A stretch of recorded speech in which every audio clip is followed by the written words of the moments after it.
Hey, my name's Samantha Gupta, and I'm going to be your white person talking to other white people today about race and racism.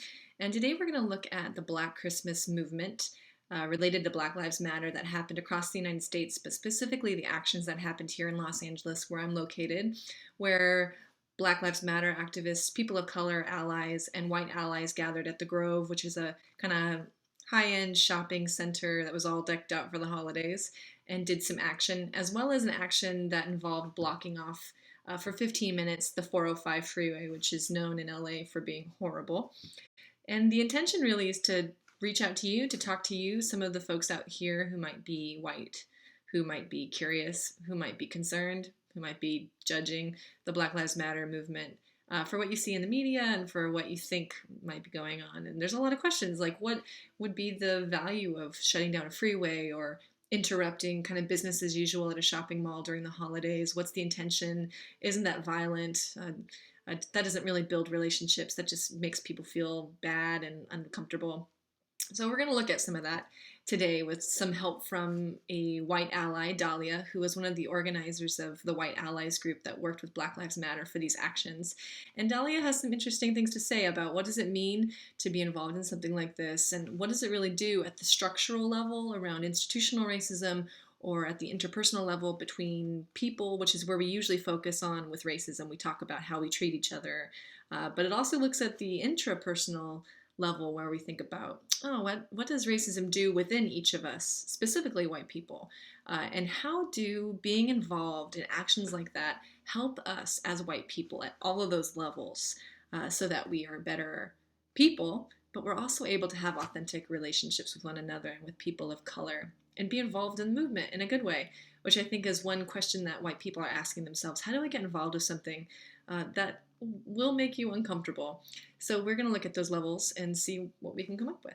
So here's a graphic that challenges the way we can think about violence. And now this is a really important graphic to imagine, especially as white people, because we usually think about racism as just between two people. We might think, oh, that person's racist. I don't want to be racist. I don't want to be one of those people, individuals, as if the problem is in the individual. But although each of us experience racism, problem when we don't ask about the larger structural questions is that we totally miss out on the way larger picture of who those two people are as part of a whole system or a web of relationships.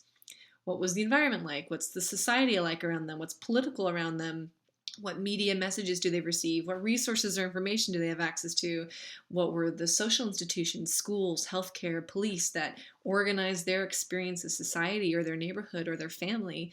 What messages were internalized? That's the intrapersonal piece. In other words, the stories that are taken in as truth, but actually given to them outside of themselves by the larger system about who that person was or wasn't.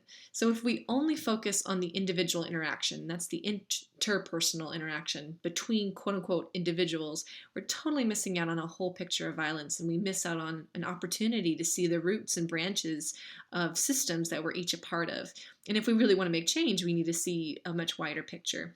So the challenge for activists, or the challenge for white people who just want to be white people of conscience and be part of building solutions, is to imagine the structure and imagine racism as part of each piece of that structure, and imagining how we're implicated or how we're impacted by each aspect of that structure.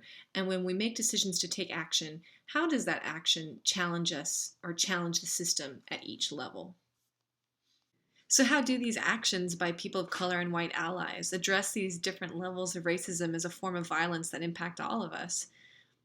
To get a better sense of the structural, interpersonal, and intrapersonal aspects of the action that happened at the Grove, I asked one of the co-organizers, Dahlia, about their participation and their perspective. Here's what they had to say. So we had been having some conversations about that sort of generally, and then it was like, okay, here's a way that white folks can step in and break this narrative. So the narrative being like consumerism, and so there's this like larger thing at play of like taking the relationship between like capitalism. So we have like capitalism and consumerism that is like promoting anti-Black racism. So the way that the connection that the protesters were making, or like Black Lives Matter was making, is like, you know, you're supporting this capitalist structure that creates wealth on the backs of Black labor. right? And in America, we've been creating our wealth for white people on the backs of black labor for 400 years. And when is it going to end, right? Because although the practices may look different than it did 400 years ago, we're still seeing exploitation. We're still seeing, abuse. We're still seeing, the expressions of anti-black racism in every facet, whether it's, in joblessness, like unemployment, health disparities, like all of these things are at play. But at the top of that, we're looking at, the structure of capitalism. So you can say interpersonal with, like, we're, as white folks, we're physically disrupting the safe space of other white folks, right? And so pushing back on this narrative of what it means to be white. And that's why, when we opened up with the sentence of being like, we want to show you another way of being white. And this other way of being white doesn't have to mean that you participate in consumerism. But it puts us in this weird, position when you juxtapose this position of being white people for Black lives in the center of consumerism, in the Grove, right? Where those are like high-end stores that cater to a very particular audience of mostly well-to-do, affluent white folks. And we're saying, no, you're not going to be safe here. This isn't going to be your safe white haven for you to just come and go and do what you please and spend your money and not think about the fact that Black people are being murdered. We're not allowing that to happen for you today. Like whittling it down, I guess, further into like the sort of intrapersonal, because I feel like when I do actions like that, it's really about building community and feeling the sense of connection to other white folks that's like healthy. We can, so like I can now look at other white people and not feel shame or embarrassed, like in my head, and then also transform the sort of way that people of color potentially maybe experience whiteness. A Black woman, or I believe she was maybe mixed race, came up to some folks in our group and she was literally crying because she was seeing white folks who gave a shit. And so like how that, changes this dynamic of how she experiences whiteness, and how we experience our own whiteness and our own connection to our own humanity that way. And I feel like that does manifest itself in an intrapersonal way. You were talking to a white person who just realized they were white. What would be your first recommendation to them in terms of their next steps based on your experience?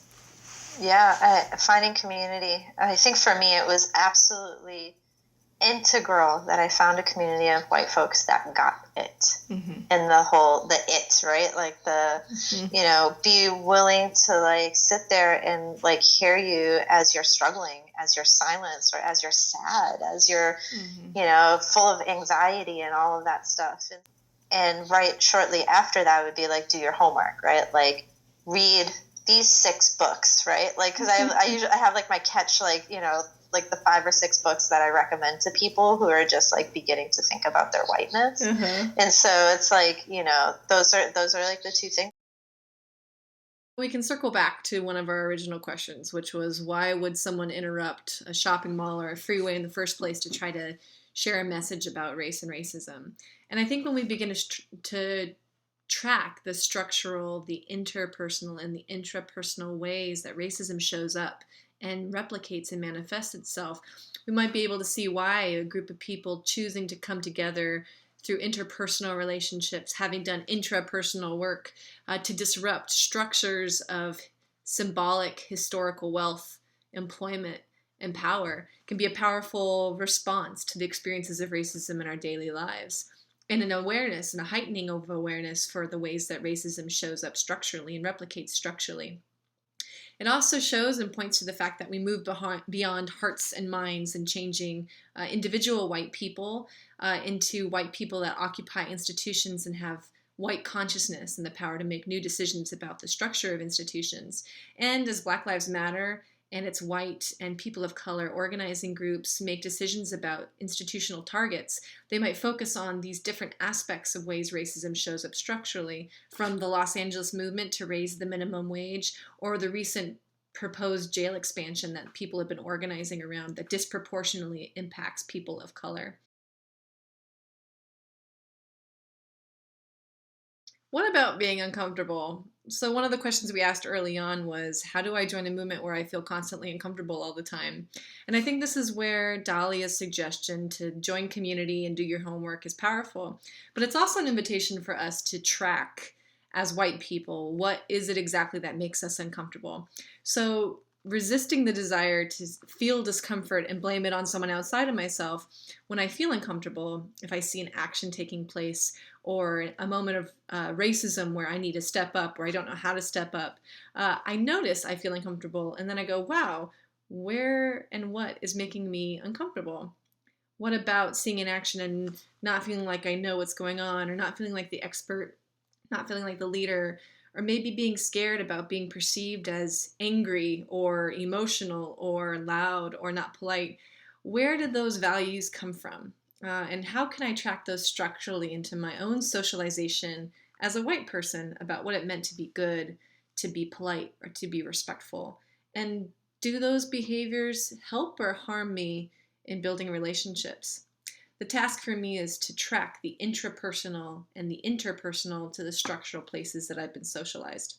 And a great way to do that is what Dahlia suggested. If you're in the Los Angeles area and you're looking for a community of white people that get it, then I'd suggest checking out Aware LA, which is the alliance of white anti-racists everywhere, Los Angeles.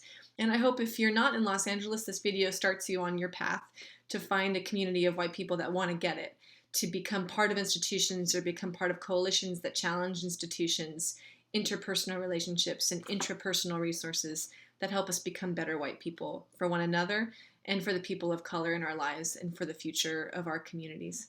So thanks, and good luck on your journey.